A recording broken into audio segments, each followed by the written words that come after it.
Si on revient sur le email, un aspect qu'on a regardé un petit peu aussi, que j'ai vraiment trouvé spécial et aberrant, puis on a parlé, c'est le fait que c'était vu comme email de masse, non ciblé, comme et non sollicité.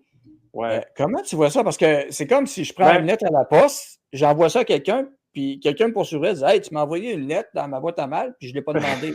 parce qu'il n'est pas sollicité. Tu sais, Non, mais nos boîtes courriels, ils débordent de courriels non sollicités à chaque jour. oui.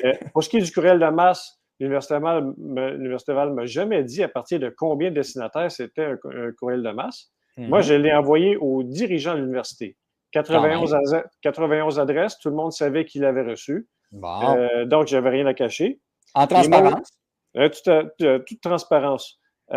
J'ai aussi été. Bon, on m'a reproché que le courriel n'avait pas été autorisé au préalable par l'Université Laval. Alors, ils demandent à ce qu'on. Ils nous exigent, comme professeur, à ce qu'on leur demande la permission avant d'envoyer le courriel. Là, c'est quand même fort en café, là. Oui. Euh, bon, on m'a reproché d'avoir divulgué le nom du plaignant là, qui a mené à ma première suspension de 8 semaines sans salaire. Mais il faut savoir que le plaignant, c'est un professeur de mon axe Mmh. de recherche. Et Bon. donc, lui, comme moi, comme les dirigeants de l'université, on est tenu à la confidentialité.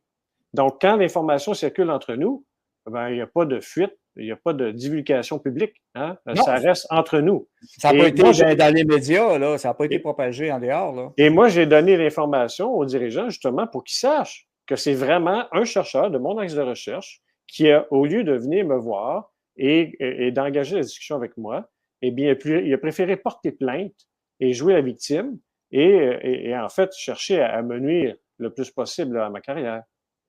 Non, Donc, mais c'est ça c'est qu'au pas niveau, vrai. au sein de l'université, il faut s'interroger. Est-ce Mmh. que quand il y a deux professeurs, puis il y en a un qui est en désaccord avec l'autre, qu'est-ce qu'on fait? Est-ce qu'on répond au premier professeur qui se pose en victime et là, on va nécessairement sanctionner l'autre? Ou bien on leur permet d'engager la discussion